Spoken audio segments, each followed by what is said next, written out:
어제에 이어서 오늘 찬양도 참 가슴을 뜨겁게 해주는 찬양. 1년쯤 연습하신 거죠? 정말 가슴을 울리는 깊은 찬양, 마음속에 큰 감동이 있습니다. 하나님의 백성인 이스라엘 사람들은 자기들이 하나님을 믿기 때문에 안전할 거라고 그렇게 믿었습니다. 하나님이 우리의 산성이 되어주시고 하나님이 우리의 방패가 되어주시기 때문에 우리는 걱정하지 않아도 된다 하고 생각했는데, 그런데 주전 587년 신바벨론 제국에 의해서 예루살렘이 무너지고 성전도 파괴되고 수없이 많은 사람들이 바벨론으로 끌려가게 되었습니다. 끌려간 사람들에게 가장 고통스러웠던 것은 뭐냐면, 우리가 그동안 마음을 다하여 믿었던 하나님이 바벨론이 믿고 있는 신에 비해서 무기력한 것처럼 느꼈기 때문입니다. 우리가 믿는 하나님이 바벨론 사람들의 신보다 훨씬 더 무기력하다고 하는 사실을 그들은 아프게 생각했고, 그게 아픔으로 그치지 않고, 그렇다고 한다면은 우리는 영원히 회복되기 어렵겠다, 이렇게 생각을 하게 됩니다. 여기서 깊은 반성이 일어나기 시작합니다. 정말 하나님이 그렇게 무기력하신 건가? 우리를 애굽 땅에서 해방해 주셨던 그 하나님이 패배해버리고 만 건가? 그 고통들이 굉장히 컸습니다. 그러다가 사제들이 문득 깨닫게 된 것이 있습니다. 그것은 뭐냐? 하나님이 무기력하셨기 때문에 패배한 것이 아니고, 역사를 주관하시는 분이 하나님이신데, 하나님이 당신과 맺었던 언약에 신실하지 않았던 백성들을 징계하기 위해서 바벨론을 징계의 도구로 쓰셨다라고 하는 신학적 성찰이 일어나게 된 겁니다. 그러니까 바벨론이 이스라엘을 압도할 만큼 강력한 나라이기 때문에 우리가 망했다, 하나님이 무기력하게 당했다, 이렇게 생각한 것이 아니고, 하나님은 우리가 생각하는 분보다 훨씬 더 크신 분이어서 우리만을 다스리는 분이 아니라 온 세계를 다스리시는 분이신데, 그 하나님과 맺었던 언약을 우리들이 신실하게 지키지 않자 하나님은 우리를 정신 차리도록 하기 위해서 바벨론이라고 하는 징계의 도구를 들어가지고 우리를 치었다라고 얘기합니다. 그렇다고 한다면 여기 떠오르는 질문이 뭐냐면, 그러면 우리를 향한 하나님의 사랑은 지속될까? 그런 생각입니다. 그런데 여러분, 히브리서에도 우리가 보지만은 하나님은 사랑하시는 자를 징계하신다고 그렇게 되어 있습니다. 그죠? 그러니까 그때 이스라엘 사람들이 깨달은 게 뭐냐면은, 하나님이 우리를 징계하셨다고 하는 것은 우리를 포기하지 않았다고 하는 얘기고, 징계의 의미는 벌 주는 데 있는 것이 아니고 제정신을 차리도록 하는 거다 하는 이야기죠. 그래서 우리가 믿는 하나님이 얼마나 큰 분인지에 대한 자각이 바벨론 포로 시기에 생겨나요. 하나님이 자기들만의 이스라엘만 사랑하는 한 민족의 신인 줄로 알고 있었는데, 알고 보니까 우리가 믿고 있는 하나님은 온 세상을 창조하시고 섭리하시는 크신 분이었어요. 이걸 이제 깨닫게 돼요. 그러면 하나님이 우리에게 원하시는 것이 뭘까 하고 생각을 한 거예요, 그들이. 그리고 나온 노래가 뭐냐면은 이사야 53장 오늘 성가대가 불러줬던 바로 그 내용이란 말이에요. 고난받는 종의 노래. 어떤 얘기냐? 하나님이 기뻐하시는 삶이 뭔가라고 생각해 봤더니 뭐예요? 세상에 있는 모순과 아픔과 세상에 있는 온갖 더러운 것들을 자기 속으로 끌어들여서 정화하는 사람이 가장 큰 사람이다. 이게 고난받는 종의 노래 란 말이죠. 그가 찔림은 우리의 허물을 인하며 이렇게 말하잖아요. 그러니까 죄가 없으신 분이 누군가의 잘못을 당신의 책임으로 받아 안고, 그렇죠? 그를 대신해서 고난을 스스로 짊어지는 이것이야말로 하나님의 백성들이 해야 하는 일임을 그들은 깨닫게 되었고, 그래서 고난받는 종의 노래를 만들어냈단 말이에요. 그래서 여러분, 함석권 선생님은 그렇게 얘기했습니다. 재미나는 얘기인데요. 여러분, 이스라엘에 가보면 요단강이라는 강이 있잖아요.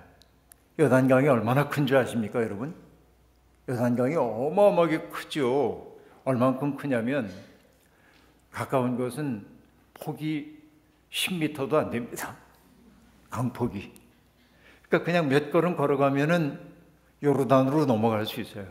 요단강은 아주 작은 강입니다. 옛날에는 뭐 비가 많이 올 때는 어지간히 컸다고 얘기하지만은 지금 물이 줄어든 지금 보면은 요단강은 우리로 얘기하면 개울 정도밖에 안 됩니다. 그런데 세계에서 요단강을 모르는 사람이 없어요. 요단강 다 알아요. 요단강 건너가 만나리 이런 찬송가 있기 때문일까요? 그런데 함석헌 선생님이 얘기합니다. 요단강이 왜 가장 큰 강이냐? 그것은 바로 거기에서 세례자 요한이 나왔고 예수 그리스도라고 하는 큰 정신이 나왔기 때문에 요단강은 미시시피보다 아마존보다 크다, 그렇게 얘기하는 거예요. 이 정신이 얼마나 크냐, 이게 중요한 것입니다. 그리고 함석권 선생님이 얘기합니다. 세상에서 천덕꾸러기 일망정, 어려움을 겪었을 망정, 이스라엘의 위대함은 어디에 있냐? 고난받는 종의 노래를 만들어냈다는 것이 그들을 위대하게 한다, 그 얘기예요. 그러니까 여러분, 우리가 인생을 아름답게 산다고 하는 것은 뭐냐면 누군가를 바라보면서 잘못된 것을 지적하고 저 사람은 저래서 문제이고 저 사람은 저래서 안 돼 라고 얘기하는 게 아니라 그 사람이 그렇게 어려워진 것이 마치 내 책임인 것처럼 받아들이는 거. 이걸 뭐 책임성이라고도 하고 유책성이라고도 하고 그러는데 책임을 질 줄 아는 거. 그러니까 내가 잘못을 저지르지 않았는데도 불구하고 누군가의 허물, 누군가의 그 나쁜 것들을 내 속으로 끌어들여서 정화한 것이 오늘 성가대가 부른 이사야 53장의 고난받는 종의 노래란 말이에요. 바로 남이 저지른 잘못을 자기 속으로 끌어들여 정화한 분이 누구예요? 예수 그리스도이시죠. 그러니까 이게 어떻게 맥락이 다 있는지를 볼 수 있는 겁니다. 예수 그리스도가 우리의 모든 죄를 대속한다고 하는 그런 이야기 속에 담겨있는 의미는 바로 오늘 성가대가 불렀던 이 노래의 맥락 속에 있는 거단 말이죠. 책임을 지는 게 중요해요. 여러분, 하나님이 인간을 만드시고도 여러분 그 창조 이야기를 보면은 하나님이 첫날 창조하고 빛이 있으라 그래서 빛이 생겨나요. 그래서 하나님이 저녁이 되고 아침이 되니 이는 첫째 날이니라 이렇게 얘기하는데 꼭 만드신 세상을 보고 뭐라고 얘기하죠? 보시기에 좋았더라, 좋았더라 하고 얘기합니다. 둘째 날을 좋았더란 말 없고요. 셋째 날, 넷째 날은 두 번이나 좋았더란 말이 등장하고 이렇게 가는데 인간을 창조하고 난 다음에 좋았더란 말이 없어요. 짐승 창조한 다음에 좋았더라가 있는데 그러니까 하나님이 보시기에도 인간은 그렇게 좋지 않았는지도 몰라요.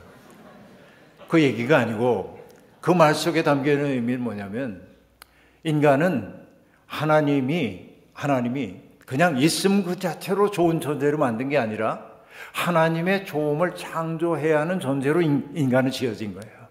하나님을 기쁘시게 해야 하는 존재로 지어진 거란 말이죠. 근데 제가 이제 여기서 하나님이 기뻐하셨어. 세상을 만드시고. 그리고 인간을 만들고도 기쁘셨겠죠. 그런데 여러분, 놀랍게도 창세기 이렇게 가다 보면 하나님이 이런 말씀을 성경이 이렇게 기록하고 있습니다. 하나님이 사람 만드신 것을 후회하시고 아파하셨다. 이렇게 얘기합니다. 마음 아파하셨다고 얘기합니다. 뭐 때문에 그렇죠? 사람들이 하는 일이 온통 나쁘고, 그렇죠? 부패하고 폭력인 것을 보고 하나님이 사람 지으신 것을 마음 아파하고 후회하셨다, 이렇게 얘기합니다. 그리고 벌어진 사건이 뭔지 여러분 아시죠? 노아의 방주 사건이 벌어집니다. 노아는 의로운 사람이에요. 하나님 보시기에 아름다운 사람입니다. 순종의 챔피언입니다. 아직 비가 올 기미가 없는데도 불구하고 이제 방주를 지으라 하니까 방주를 지었고, 들어가라 하니까 들어갔고, 문 닫으라 하니까 문 닫았어요. 그리고 홍수가 끝났을 때, 홍수가 끝난 것을 알았을 때 그는 방주문을 열고 나와서 제단을 쌓고 하나님 앞에 예배를 드립니다. 이만하면 흠없는 사람입니다. 그런데 하나님은 노아를 통해서 이스라엘 백성을 이루어낸 게 아니라 노아가 아닌 누구를 통해서 했죠? 아브라함을 통해서 하셨어요. 그렇죠? 아브라함, 그리고 이삭, 야곱의 12아들, 그들이 이스라엘 역사의 뿌리를 형성하고 있어요. 궁금하지 않아요, 여러분? 그렇게 노아처럼 훌륭한 사람이 있는데 왜 노아가 아니라 아브라함을 통해서 하나님은 구원의 역사를 이루려고 하셨을까라는 질문. 아마도 한 번도 그런 질문을 안 해보셨을 가능성이 많습니다, 여러분. 솔직히. 그죠? 그런데요, 이 질문 앞에 서서 곰곰이 생각한 사람이 있었습니다. 그 사람이 누구냐면은 영연방의 최고 랍비였던 조나탄 섹스라고 하는 분이 있는데, 그분이 그 질문 앞에 섰어요. 스스로 질문을 던져요. 하나님은 왜 노아가 아니라 아브라함을 통해서 이스라엘 역사를 시작하셨을까? 그리고 그 질문에 대한 답을 스스로 내리고 있습니다. 노아도 순종의 챔피언이고 아브라함도 순종의 챔피언입니다. 그죠? 아브라함에게 떠나라 했을 때 아브라함은 두말하지 않고 떠났습니다. 아브라함에게 내 아들 이삭을 바쳐라 할 때 아브라함은 마음속에 큰 번민과 갈등이 있었겠지만은, 그러나 아들을 바치기 위한 그 시면과도 같은 고통을 통과해서 모리아산으로 올라갑니다. 아브라함도 책임적인 사람, 순종적인 사람입니다. 근데 저도 모르는 사이에 정답을 발설을 했습니다. 지금. 그 얘기는 뭐냐면, 아브라함에게는 있지만 노아에게는 없는 게 하나 있었어요. 그것이 뭐냐? 타자에 대한 책임감입니다. 여러분, 노아의 경우에는 하나님이 세상을 멸절시키려 했다는 이야기를 들었을 때 노아는 하나님의 뜻을 수용합니다. 그리고 방주를 만들고 거기 들어갑니다. 그런데 아브라함은 하나님의 사자들이 소돔 성을 향해 가고 있다가 자기 집에 영접하게 되잖아요. 자기 집 앞에 나타난 낯선 세 사람을 보고 아브라함이 그 앞에 머리를 조아리고 엎드려서 얘기합니다. 먼 길을 걸어오신 것 같은데 제 집에 들어오셔서 제가 음식을 좀 마련해 올 테니 음식도 좀 드시고, 제가 떠온 물 가지고 손과 발을 닦으시고 기력을 회복하신 후에, 성경에서 가장 아름다운 말 가운데 하나가 등장하죠. 마음을 상쾌하게 하신 후에 떠나소서, 그런단 말이에요. 여러분, 이 아브라함의 마음을 아시겠어요? 마음을 상쾌하게 한 다음에 떠나소서라고 얘기하고 그들을 영접해 줍니다.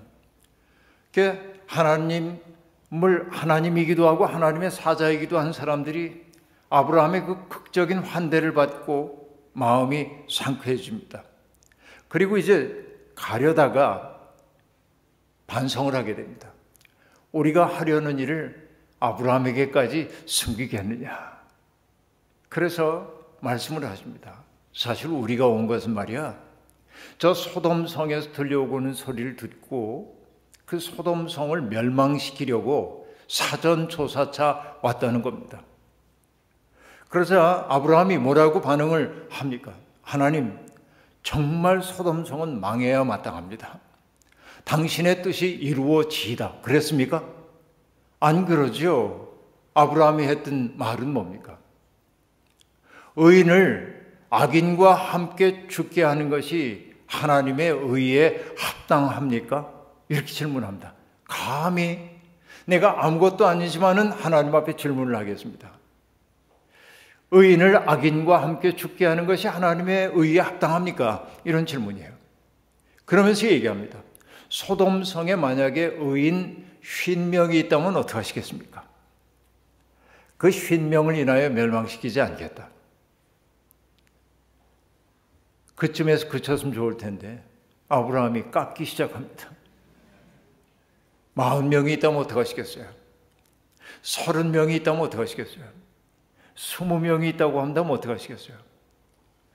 그때 염치가 있지. 마지막까지 10명이 있다면 어떻게 하시겠어요? 10명을 인하여 멸망시키지 않겠다 하고 얘기합니다. 의인 10명의 소돔성이 망하죠. 근데 이 사건에서 중요한 게 뭐냐면 아브라함이 했던 일은 뭡니까? 하나님이 하시는 일에 대해서 아멘 하고 순종만 한 게 아니고 뭘 했어요? 거기에 살고 있는 사람들을 동정하는 마음이 그 마음이 있었기 때문에, 그들을 보호해주고 싶은 마음이 있었기 때문에 아브라함은 하나님이 하시려는 일을 가로막고 있었어요. 그래서 조나탄 섹스는 뭐라고 얘기하냐면 obedience, 순종 is not enough. 그렇게 얘기해요. 순종으로는 충분하지 않다. 그런 얘기입니다. 순종만으로 우리가 좋은 신자가 될 수 없어요. 결국 뭡니까? 그의 고통을 내 것으로 받아들일 줄 아는, 그의 아픔을 내 것으로 받아들일 줄 아는 그 마음이 있어야 하나님 기뻐하신단 말이에요. 오늘 사실은 이런 얘기 할 거 아니었는데 찬양 때문에 순전히 이렇게 얘기가 그렇게 간 거예요. 이렇게 이제 흘러갑니다. 자, 정말 여러분 중요한 거죠. 예수 그리스도에 대한 얘기를 지금 제가 하고 있단 말이에요. 예수 그리스도가 왜 우리에게 아름다운 분인지에 대한 얘기를 이제 해나가는 겁니다. 사실 오늘 이렇게 얘기를 시작하려고 그랬습니다. 여러분 저녁 드셨습니까? 드셨죠? 예, 저도 저녁을 먹었습니다. 어디에 말씀 전하러 가면 제일 힘든 것 가운데 하나가 뭐냐면 삼시세끼를 대접을 받아야 한다는데 있습니다. 그러면은 제가 평소 먹던 것보다 조금 더 먹어요. 그러면 목이 말라요. 근데 여러분 오늘도 저녁을 잘 먹었는데 후식으로 유자차 한 잔이 나왔습니다. 그 유자차를 보는 순간 떠오른 게 있었어요. 어느 분이 쓴 시였습니다. 이렇게 썼어요. 유자차를 마신다. 아무도 몰래 지난 6월 이 열매에 내려앉은 햇살을 풀어 마신다. 그렇게 말해요. 여러분 유자차 한 잔 마시는데 그까짓 거 유자차 한 잔 마셨는데 그렇게 생각할 수도 있지만은 그 시인은 목사님입니다만 그 시인은 그냥 물질로서의 유자차를 마신 게 아니고 지난 6월 나도 몰래 그대도 몰래 이 유자 열매에 내려앉은 햇살을 햇빛을 풀어 마신대. 그럼 여러분 유자차라고 하는 게 갑자기 햇살이 되세요. 홍순관이라고 하는 노래꾼이 있습니다. 사란톨의 무게라고 하는 시를 쓰고 노래를 만들었습니다. 사란톨을 손바닥 위에 놓고 무게를 달아본답니다. 얼마나 될까요? 0. 몇 그램 정도 될까요? 0.0 몇 그램 정도 될까요? 우리는 그렇게 수치를 생각하는지 모릅니다. 그런데 홍순관은 그렇게 얘기합니다. 이 속에 우주가 들어있다는 거예요. 여기에는 햇살도 들어있고 달빛도 들어있고 바람도 들어있고 물도 들어있고 농부의 땀방울도 들어있고, 그래서 사란톨의 무게는 우주의 무게라는 거예요. 여러분 이렇게 보면 신기하잖아요, 세상에. 어제 여러분 제가 설교 가운데 마지막에 그 창백한 푸른 점 얘기하면서 우리가 살고 있는 세상이 얼마나 신비로운 세상인지에 대한 이야기를 했단 말이에요. 그거 기억나시죠? 그러니까 유자차 한 잔을 보더라도 그걸 그냥 낯싹 마시면서 맛있네, 이거 어디 거야 이거, 이런 사람과 이게 도대체 어디 거야 하고 보는 사람과 유자차 한 잔 속에 담겨있는 햇살을 마시는 사람은 인생이 같아요, 달라요? 이게 다른 거예요. 이게 인생이 달라질 수밖에 없는 거예요. 당연한 거예요. 여러분, 시인들이란 참 이상한 인간들이긴 합니다. 정현정 선생님은 연세가 굉장히 많으신 어른입니다만 비스듬이라고 하는 시에서 그렇게 얘기하거든요. 세상 모든 것들이 비스듬히 기대고 있다는 거예요. 산에서 쓰러진 나무들도 넘어져간 나무를 이렇게 받쳐주기도 하고 그러잖아요. 그러다가 이 시인이 이렇게 얘기합니다. 저 공기를 비스듬히 기대고 있는 나무를 보세요. 그런단 말이에요. 여러분, 이게 기가 막힌 얘기예요. 공기를 비스듬히 기대고 있대, 나무가. 말이 되는 얘기예요, 논리적으로 보면. 우리는 뭐라고 늘 상상을 하냐면 공기를 뚫고 나무가 솟아올랐다고 생각한단 말이에요. 근데 이 시인의 직관은 뭐라고 지금 얘기하고 있냐면 이 공기를 기대고 나무가 서 있답니다. 이게 신비한 시의 세계예요. 시 얘기를 하는데요. 하나만 더 합시다. 그러면 여러분 다 잘 아는 시 하면 여러분 지긋지긋한 분들이 있죠. 고등학교 다닐 때 밑줄쫙 그런 거. 근데 여러분 나태주 시인의 풀꽃이라고 하는 시 요즘 제가 좀 얘기를 하고 다닙니다. 그 시인의 의도가 그런 것인지는 제가 잘 몰라요. 그런데 풀꽃이라고 하는 시는 어떻게 되어 있습니까? 자세히 보아야 예쁘다. 오래 바라봐야 사랑스럽다. 너도 그렇다. 하고 얘기합니다. 짤막한 삼행의 시에 불과합니다. 외우기도 좋죠? 자세히 보아야 예쁘다. 오래 바라봐야 사랑스럽다. 너도 그렇다 그럽니다. 그런데 나태주 시인이 그것을 의도한지는 모르겠지만은 그 시 속에는 문명의 거울상이 들어있다고 저는 생각해요. 자, 뭔가를 예쁘다고 인식하는 것은 어떨 때 예쁘다고 느끼냐면 자세히 봐야 예뻐요. 흙깃 봐가지고 예쁘다고 느끼지 못합니다. 자세히 봐야 예뻐요. 오늘 우리의 마음속에 미적 감흥이 사라진 까닭이 뭐냐면 그냥 스쳐 지나가듯 보기 때문에 그런 거예요. 그 다음에 오래 봐야 사랑스럽대요. 어떤 존재 그 자체를 사랑스럽게 바라보기 위해서는 오래 바라봐야 하는데 우리는 휴대전화 이 시대에 살고 있잖아요. 전화기 이거. 그래서 여러분 모든 사람들이 계속 이러고 있어요. 아무 말도 안 하는데 그 광경을 모습으로 보고 있으면 엄청 시끄러워요. 이렇게 손 움직이는 게 엄청 시끄러워요. 정보가 내 앞에 오는 대로 사람들이 정말 넙죽넙죽 받아먹고 흘려보내는 거예요. 어떤 정보도 내 앞에 머물 시간이 없어요. 흘려보내는 거예요. 이게 우리 시대예요. 그러다 보니까 뭔가를 사랑스럽게 보지 못하는 거예요. 그 때문에 우리는 인간들을 아름답게 보지 못하고 있는데 이런 세계인데 제가 여러분께 드리려고 하는 얘기는 유자차 한 잔 얘기를 했습니다만 제가 이런 시적 감성을 얘기하면은 이렇게 얘기하는 분들이 있습니다. 그 팔자 좋은 사람들 얘기고요. 시고 뭐고 우리의 산문적 현실은 너무나 힘들어요. 정말 그렇습니다. 그런데 여러분 레바논의 시인인 칼릴 지브란이 예수 그리스도를 가리켜서 뭐라고 얘기하냐면 로마누스라고 하는 시인의 입을 빌어가지고 예수는 모든 사람을 시인이게 하는 시인 그렇게 말해요. 이것을 여러분 정호승 시인이 시 구절로 가져와서 그가 사용합니다. 예수님은 모든 사람을 시인이게 하는 시인 그렇게 얘기합니다. 여러분 예수님이 어디에 시를 썼다고 그래요? 예수님이 쓴 시가 있습니까? 없죠. 어떻게 보면. 근데 여기에서 얘기하고 있는 시라고 하는 것은 뭐예요? 우리에게 주어져 있는 일상적 현실 속에 다 갇혀 있는 사람들에게 예수님은 다른 세계를 가르쳐 보였다. 이게 시인의 세계예요. 그럼 여러분 예수님이 왜 시인인지에 대한 얘기를 해보겠습니다. 예수님이 사셨던 1세기 팔레스타인은 특별히 예수님이 사셨던 갈릴리 지역은 굉장히 어려웠습니다. 왜 어려웠냐면 1세기에 예수님이 머물고 있었던 갈릴리를 지배하고 있었던 그 영주의 이름이 뭐냐면 헤롯 안티파스라고 하는 사람입니다. 이 헤롯 안티파스는 분봉왕입니다. 자, 여러분 성경에 분봉왕이란 말 들어봤죠? 어떤 말인지 아세요? 분봉왕이란 말이? 예, 그냥 들어만 보셨을 겁니다. 그죠? 그 뜻이 뭐냐?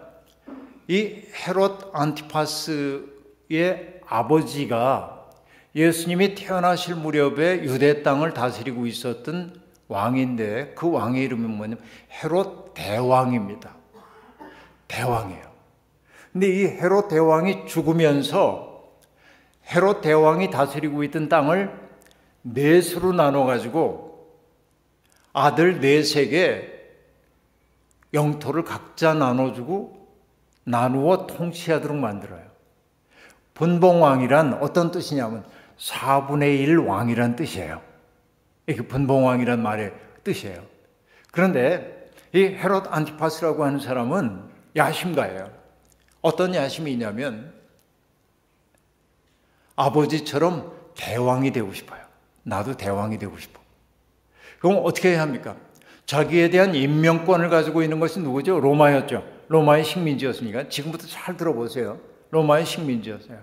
그러니까 로마에 잘 보여야 할 필요가 있습니다.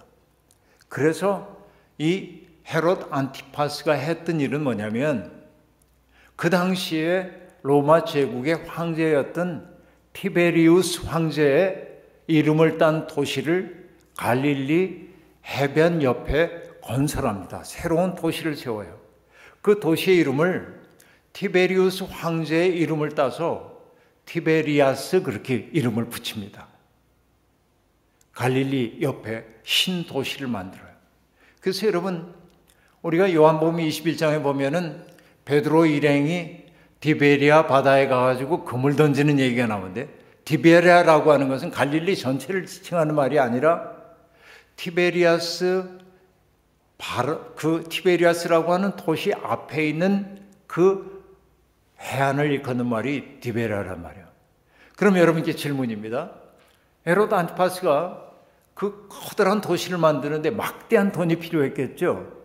그럼 그 돈이 자기 주머니에서 나왔겠어요? 다른 주머니에서 나왔겠어요? 자, 정치적 상상력을 발휘해 보세요. 자기 곳간을 털었겠어요? 아니면 백성들의 주머니를 털었겠어요? 망설여지세요? 제가 답을 다 제시하고 있는데도 망설여지세요? 다시 한번 묻습니다. 자기 주머니 털어요? 남의 주머니 털어요? 남의 주머니 터는 거예요. 그러니까 여러분 이 헤롯 안티파스가 남의 주머니 털었던 방식이 뭐냐면 이런 것입니다. 자기 땅에서 근근히 식구들을 위해 농사를 짓고 살고 있던 사람들에게 그 사람들은 세금을 낼 역량이 많지 않았어요. 근데 이 헤롯 안티파스는 외화를 벌어야 로마에 잘 보일 수가 있기 때문에 외화 벌이를 위해서 많은 농민들에게 수출에 용이한 작물들을 심도록 강요하게 되었습니다. 그러니까 수출하기 위한 것들을 작물을 심어서 거두어진 산물들은 거의 다 왕에게 싼 값에 넘겨야 합니다. 내 가족이 먹을 것은 별로 남지가 않는 겁니다. 그래서 이스라엘의 토착 농민들은 점점 가난해지기 시작했습니다. 왕의 명령 때문에. 갈릴리 그러면 여러분 떠오르는 게 뭐예요? 갈릴리의 어부들이잖아요. 예수님의 첫 번째 제자들이 어부들이었던 거 우리들이 잘 알고 있죠. 어부들입니다. 그런데 헤롯 안티파스는 어떻게 하냐면 어부들에게도 세금을 매기는데 이렇게 매겼습니다.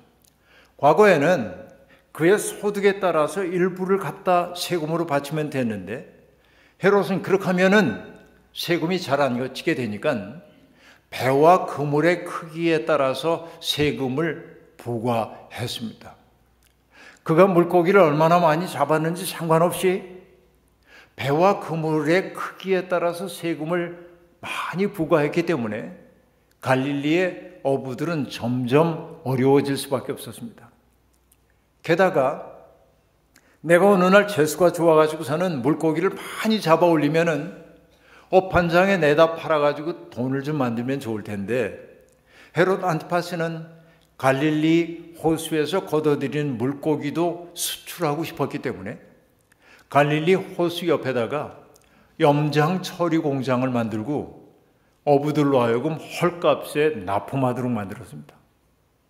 그러니까 여러분, 갈릴리의 어부들은 헤롯 안티파스 이후에 너무나 가난하게 살게 되었습니다. 배와 그물이 원수야, 어떻게 보면.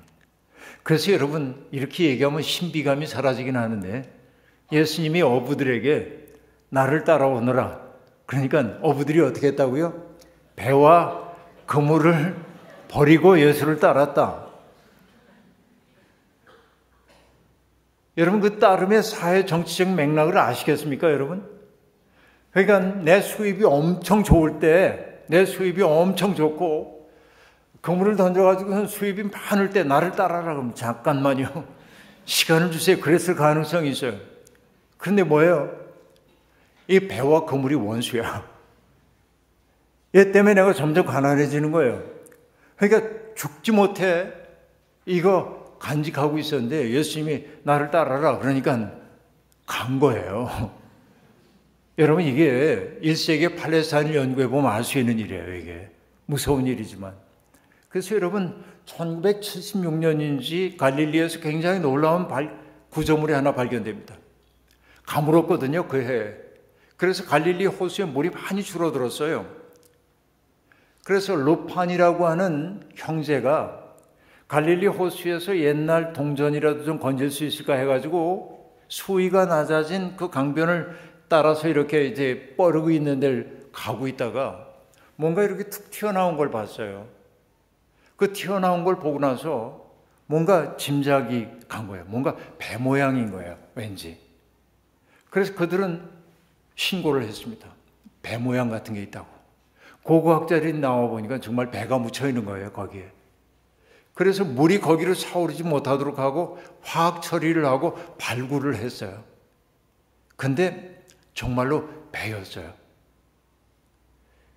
길이가 8m인지 12m인지 되는 배입니다. 그리고 탄소 측정 연대를 측정해 봤더니 2000년쯤 전에 돼 있는 거예요. 그게 세계 고고학계가 발칵 뒤집힙니다. 왜 그러냐면 이 배가 예수님이 타고 다니신 배일 수도 있다는 거예요.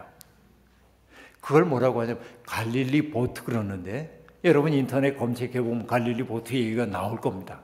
크게. 그런데 그 갈릴리 보트를 조사를 해보니까 보트를 만들고 있는 나무가 동일 재질이 아니라 여러 나무들이 섞여 있어요. 그리고 나중에 보면은 어쩌면 그 배는 일부러 침수시킨 것일 가능성이 있다는 것도 밝혀집니다. 왜? 어부들에게 배는 너무 무거운 짐이에요. 그런 때입니다. 그러니까 여러분, 1세기 팔레스타인 사람들은 이 헤롯 안티파스 때문에 너무나 어렵게 살고 있었고요. 그 시대를 연구했던 사람들의 말에 의하면은 1인당 GDP가 오늘로 얘기하면 얼마쯤 되냐면 46.9데나리온쯤 된답니다. 1데나리온이 여러분 노동자의 일일 품삯이라고 흔히 얘기를 해왔습니다. 이것도 정확한 건 아닙니다. 조금 다를 수도 있어요. 근데 그냥 그렇게 따져봅시다. 노동자의 일일 품삯이 10만 원이라고 치고, 한국의 경우에 요즘 더 많아지긴 했지만은 10만 원이라고 하고 크게 봐가지고서는 50데나리온을 번다고 합시다. 그러면 1인당 얼마예요? 1년에 500만 원 버는 거예요. 500만 원, 그죠? 그런데 500만 원 가운데 세금으로 나가는 게 30%쯤 됩니다. 355. 그럼 얼마 남았어요? 350만 원입니다. 그럼 내가 4인 가족이면 얼마쯤 버는 거냐면 한 1200만 원쯤 버는 거야. 그렇게 볼 수 있어요. 크게 봐가지고 그런데요. 그런데 그 당시의 사람들이, 일반 대중들이 세 끼 밥을 먹는다는 게 거의 불가능해요. 그 수입 가지고는. 그래서 대부분의 사람들은 뭐냐? 하루에 한 끼 내지 두 끼밖에 먹지 못하는 거예요.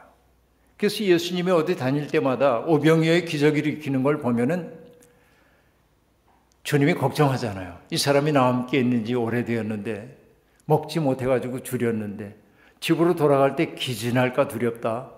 그러니 너희가 먹을 걸 줘라 하고 얘기합니다. 예수님을 따라 나섰던 사람들 대부분은 뭐냐면은 굶주리는 사람들이었음을 보여줘요. 이게 1세기의 팔레스타인의 모습입니다. 그런데 여러분, 그 당시에 자료에 의하면 달걀 하나가 얼마쯤 되냐면, 단백질 섭취원으로 매우 중요한 달걀 하나가 얼마냐면 1데나리온이에요. 10만 원이에요. 그러면 여러분, 이 달걀 먹을 수 있어요? 그 사람들이? 고기 먹을 수 있습니까? 못 먹습니다. 그러니까 1세기 팔레스타인 사람들은 만성적인 영양실조에 걸리고 있었어요. 그럼 여러분, 예수님 당시에 예수님의 이적 가운데 굉장히 많이 등장하는 이적이 뭐예요? 병 걸린 사람 고쳐주는 얘기죠. 귀신 들린 사람에게 귀신 내쫓아주는 이야기죠. 이게 굉장히 많아요. 그럼 우리는 늘 어디에 집중을 했냐면 예수님의 하나님 아들 되심에 집중했어요. 하나님의 아들이시기 때문에 병든 사람들을 고쳐주셨다. 능력 있게. 이렇게 생각을 해왔단 말이에요. 그러나 1세기의 팔레스타인의 사회 경제사를 생각해 보면 그 당시에 그렇게 많은 병자들이 있었던 까닭은 뭐냐면 그들이 만성적인 영양실조에 시달리고 있었고, 그리고 영양실조로 말미암아 조그만 몸의 면역력이 떨어졌기 때문에 조금만 병이 와도 견디지 못하고 병자가 될 수밖에 없었던 상황인 거예요. 기가 막힌 시대입니다. 그런데 여러분, 그 당시에 종교가 했던 일들 뭡니까? 병든 사람을 보면 그 병든 사람이 병든 까닭은 하나님 앞에 죄를 지었기 때문이라고 생각했고, 병자들은 몸의 고통도 견뎌내야 했지만은 죄인이라고 하는 사회적인 차별의 시선을 느낄 수밖에 없는 게 예수님 당시였단 말이죠. 그러나 예수 그리스도는 그들을 바라볼 때 죄인으로 바라보지 않았다 하는 얘기입니다. 주님은 그냥 그 사람들을 긍휼히 여겼어요. 그래서 여러분, 고통받는 사람들을 바라볼 때 예수님의 마음으로 가장 자주 등장하고 있는 말이 뭐냐면, 예수께서 누구누구를 보시고 불쌍히 여기셨다, 긍휼히 여기셨다, 민망히 여기셨다, 이렇게 얘기합니다. 근데 여기에 긍휼히 여기다, 민망히 여기다, 불쌍히 여기다 라는 뜻으로 가장 자주 사용되고 있는 헬라어가 있는데, 그 헬라어는 스프랑크니조마이라고 하는 단어인데, 이 스프랑크니조마이라고 하는 단어의 명사는 뭐냐면 스프랑크논입니다.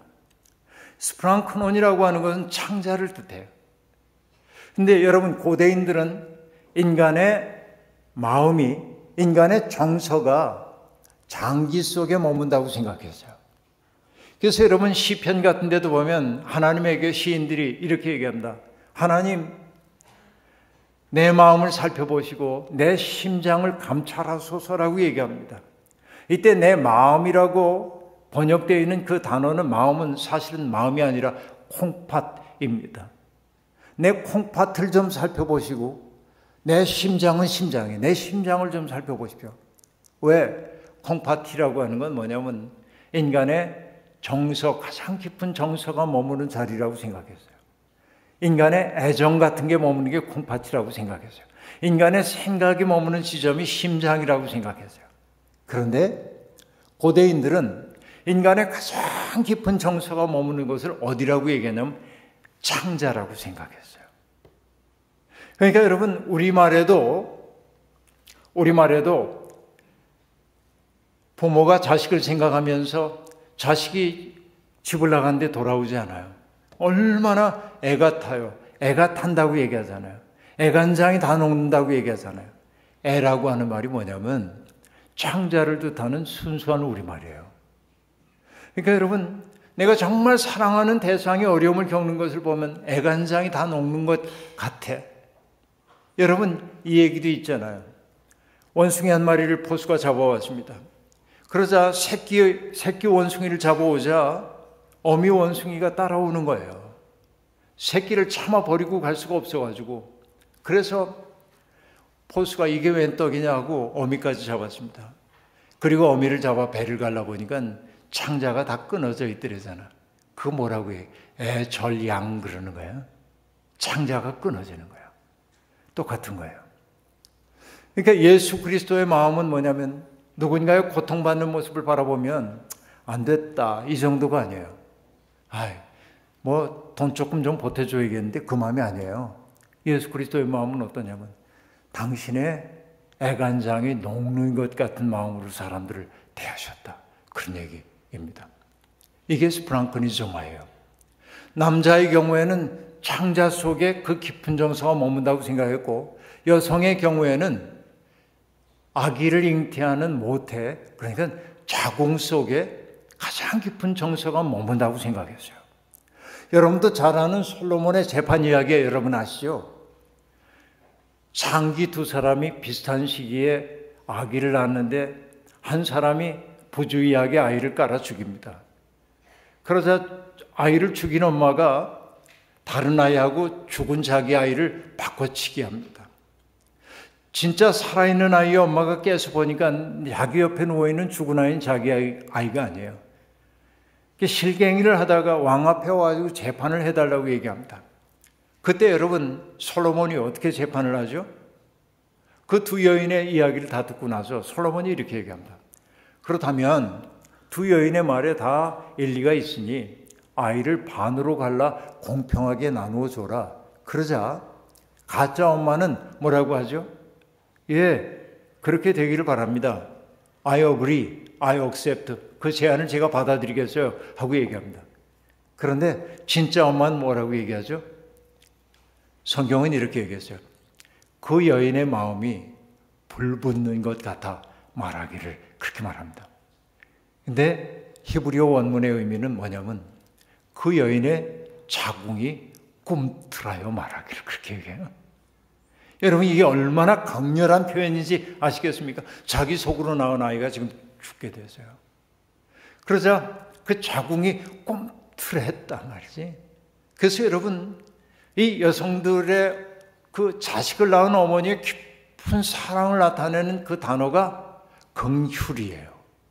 하나님이 긍휼하신 분이라고 얘기할 때 하나님의 사랑을 나타내기 위해 성서가 표현하고 있는 게 뭐냐면 어머니의 모태 혹은 자궁을 뜻하는 단어와 근원이 같아요. 그러니까 인간을 향한 하나님의 사랑이 얼마나 깊숙한 사랑인지를 나타내기 위해 히브리인들은 바로 자식을 낳았던 그 어머니의 자식에 대한 사랑의 감정, 아이야 너를 위해 저주는 내가 받으마, 내가 받는 고통을 내가 대신 받으마 라고 얘기하는 그 어머니의 사랑을 가지고 하나님의 사랑을 표현할 수밖에 없었단 말이죠. 그런데 여러분 예수 그리스도가 병든 사람들을 바라볼 때마다, 나 환자를 바라볼 때마다 주님은 더러운데 불길한데 이러지 않고 뭐냐면 그의 고통을 그냥 당신 것으로 수용한 거예요. 창자가 꿈틀하고 움직이는 것처럼 이 사랑을 경험한 사람들은 예수 그리스도를 만나고 나서 뭐라고 얘기합니까? 이분은 참으로 하나님의 아들이었도다. 여러분, 온 세상이 다 하나님이 창조하셨다고 얘기했죠. 저는 그래서 얘기합니다. 하나님은 자기의 외부가 없으신 분이에요. 하나님에게 하나님 바깥은 없어요. 그런데 예수 그리스도가 바로 그런 거예요.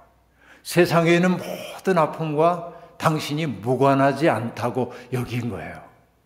그러니까 고통받는 사람들의 고통을 그냥 확 받아하는 거예요. 아까 우리 얘기했던 것처럼, 그죠? 그가 찔림은 우리의 허물이 나며. 그러니까 예수 그리스도가 이 세상의 모든 아픔들을 우리의 것으로 수용했어요. 이걸 우리는 다른 말로 뭐라고 얘기하냐면 그리스도께서 우리의 모든 죄를 짊어졌다고 얘기해요. 근데 여러분, 죄 그러면은 이런 죄 저런 죄를 생각하기 때문에 마음에 잘 안 들어오는 분이 있어요. 그러면 이렇게 전 바꿔서 얘기해요. 주님은 세상에 있는 모든 사람의 아픔을 자신에게 문제가 있는 것처럼 받아들이고 받아 안으셨어. 이게 예수 그리스도예요. 그리스도가 얼마나 큰지 아시겠죠, 여러분? 우리가 그런 예수님을 믿는다고요. 그러니까 예수님은 가르고 나누질 않아요. 자, 이 얘기 잠시 후에 하기로 하고요. 예수 믿는 사람, 예수 그리스도가 하셨던 또 다른 굉장히 중요한 일 가운데 하나가 뭐냐면 귀신 들린 사람들 고쳐주시는 일이었잖아요. 귀신 쫓아내는 일이었잖아요.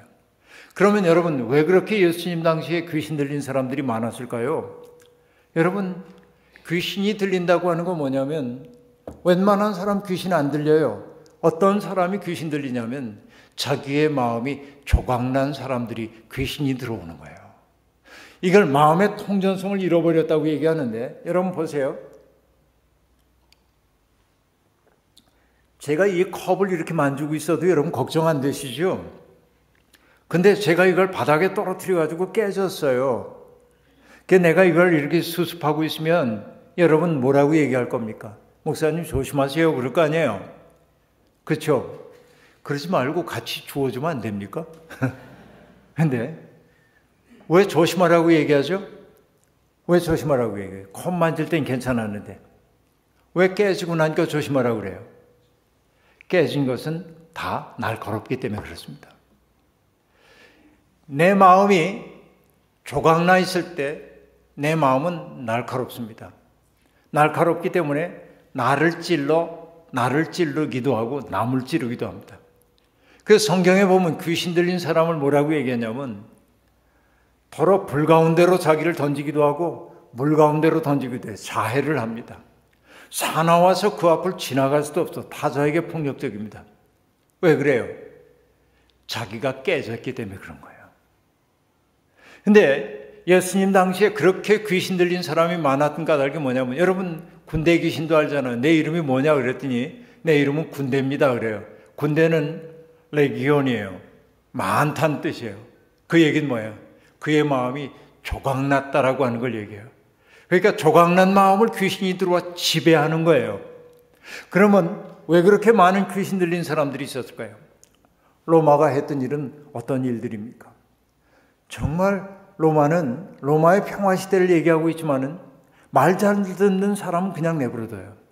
그런데 조금이라도 고개를 드는 사람은 가차없이 폭력으로 응징했습니다. 예수님이 태어나실 무렵에 예수님의 고향인 나사렛에서 가까운 곳인 세포리스라고 하는 곳에서 로마에 대한 반란이 일어났습니다. 로마는 군단을 보냈습니다. 그래서 그 반란에 가담했던 사람, 가담했다고 의심되는 사람들을 죽였습니다. 세포리스 연도에 1500개의 십자가를 세우고 1500명을 처형합니다. 이 갈릴리라고 하는 얼마 되지도 않은 인구가 많지도 않은 곳에서 1500명의 사람이 십자가에 처형된 거예요. 이 로마가 했던 일입니다. 그럼 여러분 생각해 보세요.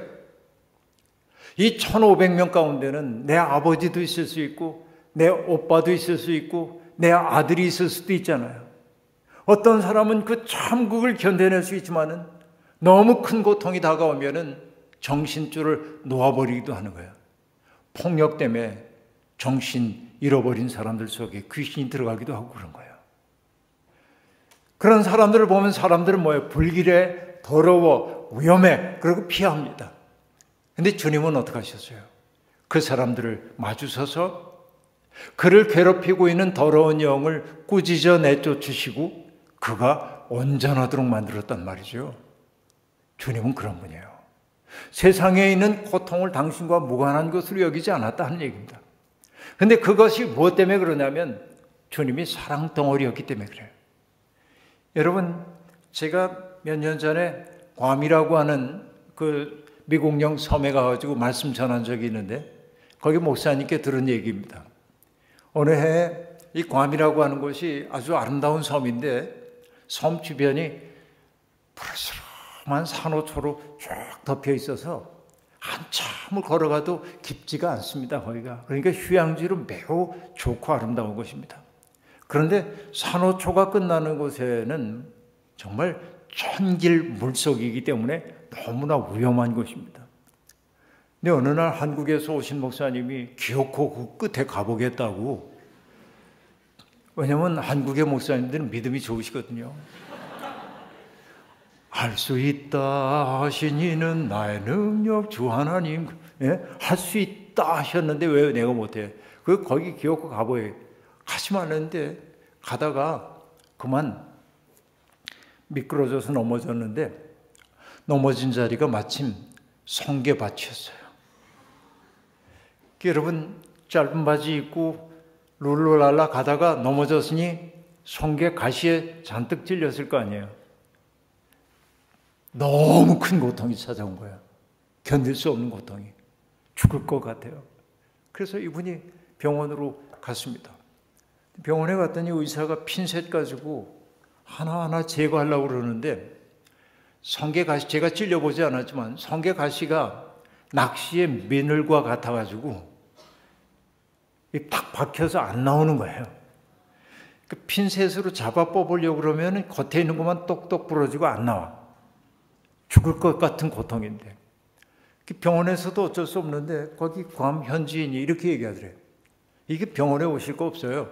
집으로 빨리 가셔서 욕조에다가 따뜻한 물을 받아놓고 그 속에 식초를 2병 정도 타고 들어앉아 있으라고. 민간요법이죠. 그 집에 가서 정말 미지근한 물 받아놓고 식초를 집어넣고 거기 들어앉아 있었더니 얼마 지나자 거짓말처럼 싹 다 녹았어. 가시가. 그분 한 얘기니까 생태학적으로 맞는지 아닌지 저한테 묻지 마세요. 전 그렇게 들었어요. 근데 그분이 하신 그 다음 얘기가 중요해요. 그 목사님이 이렇게 얘기했어요. 목사님, 가시는 뽑는 게 아니라 녹이는 겁디다. 그렇게 얘기해요. 여러분, 우리 살다 보면 우리의 가슴에 수없이 많은 가시들이 박힙니다. 누군가에게 어제 얘기한 대로 박대당한 경험도 있고요. 누구에게 무시당할 것 같은 것도 있고요. 그렇죠? 정말 우리 마음속에 가시가 많은데 그거 하나하나를 핀셋으로 뽑으려고 그러면은 여러분 안 뽑혀요. 살에 박힌 가시 뽑기 어려운 거와 마찬가지입니다. 그 얘기가 맞더라고요. 그 가시가 녹아지는 때는 언제냐면 누군가로부터 가없는 사랑을 받았을 때야. 내가 나의 존재 있는 그대로 내가 용납되고 받아들여지고 있음을 느낄 때 나를 괴롭히고 있던 가시가 어느 결에 사라졌음을 느끼게 된단 말이에요. 근데 신학교에서 저희가 공부할 때 구원받음의 경험을 표현할 때 어떤 표현을 썼냐면 구원이란 뭐냐? 하나님이 우리를 받아들이셨다는 사실을 내가 받아들이는 것이 구원받음의 경험이래요. 그러니까 예수 그리스도의 아름다움은 어디에 있냐면은 사람을 갈라내지 않고 사람을 있는 그대로 사랑으로 품어 안았어. 당신과 무관한 존재로 여기지 않아서. 그런데 예수님 당시에 유대교 그 종교 지도자들은 그렇지 않았어요.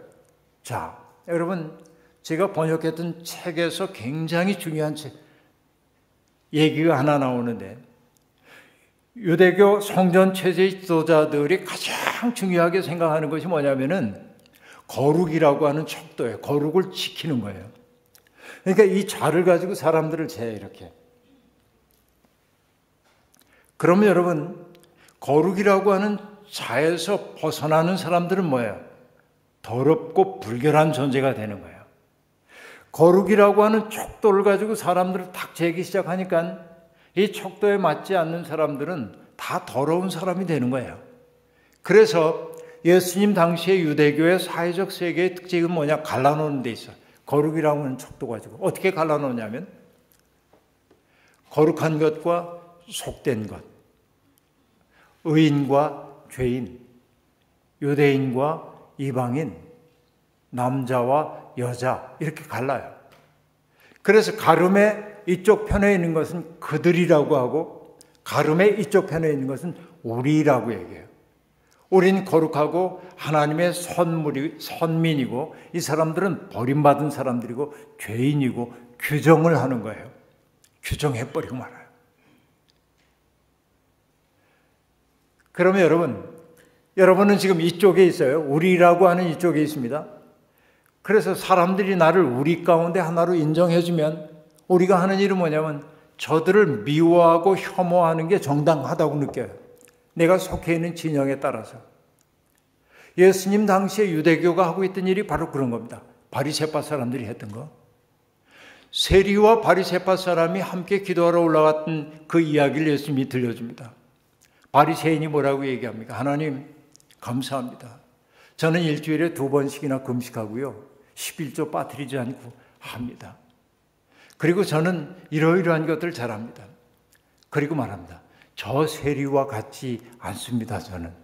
이렇게 얘기합니다. 뭐 하는 거야? 자기 척도를 가지고 사람을 재는 거예요.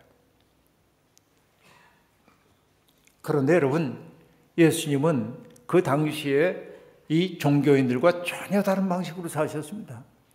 뭘 했어요? 그들이,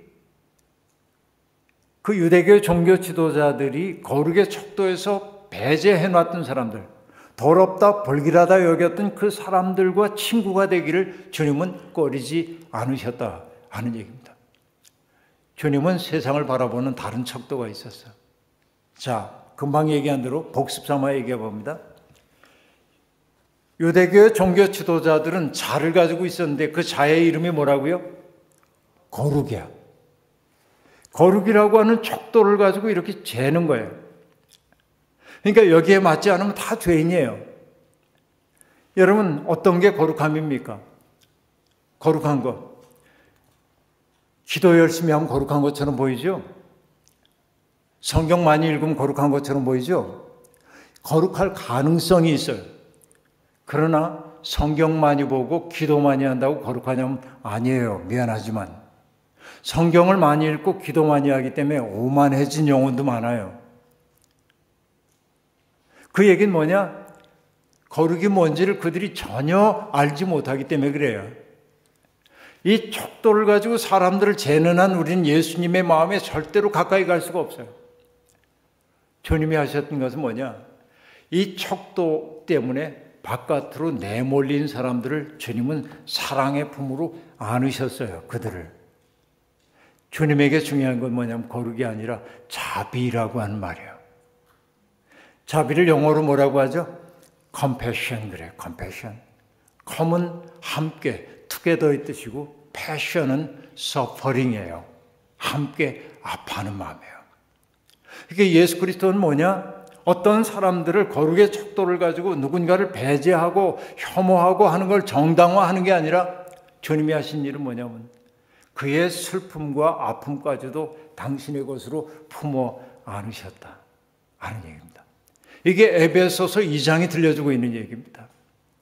주님은 유대인과 이방인을 가르는 담을 당신의 몸으로 허무시고 그들을 화목하게 하셨다.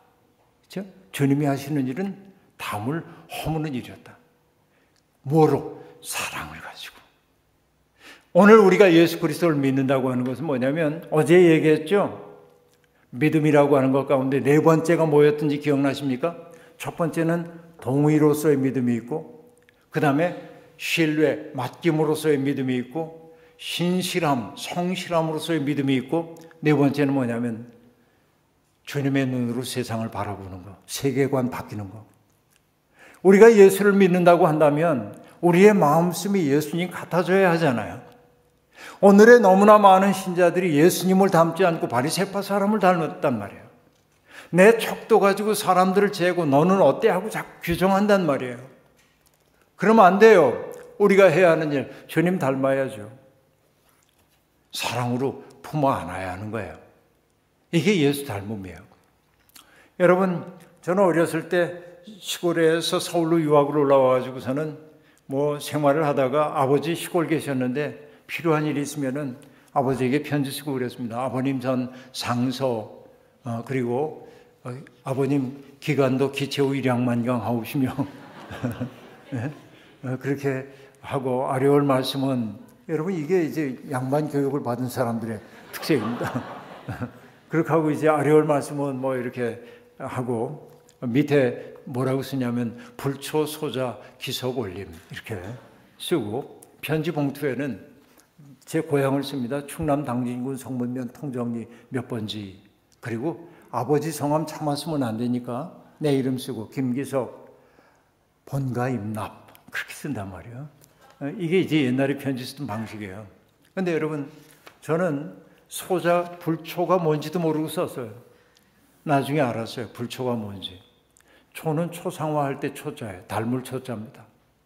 아버지의 덕성을 담지 못한 놈, 못난 놈. 이게 아버지를 높이는 거죠. 그런데 여러분 불초 아들만 있는 줄 알았는데 불초 신자가 너무 많아. 예수님을 믿는다고는 하는데 입술로는 사는 모습 보면 전혀 예수 안 닮은 사람들이 너무 많아. 그 마음씀이 세상을 바라보미 이웃을 대하는 모습이 예수님 닮지 못해서 그럼 뭐냐? 그는 스스로 잘 믿는다고 생각하는지 모르지만 미안하지만 그는 almost Christian인지 모르지만 이건 존 웨슬리의 표현입니다. 거의 기독교인인지 모르지만 altogether한 온전한 기독교인은 아니다. 근데 웨슬리는 얘기합니다. almost 거의 기독교인이야. 근데 웨슬리가 얘기합니다.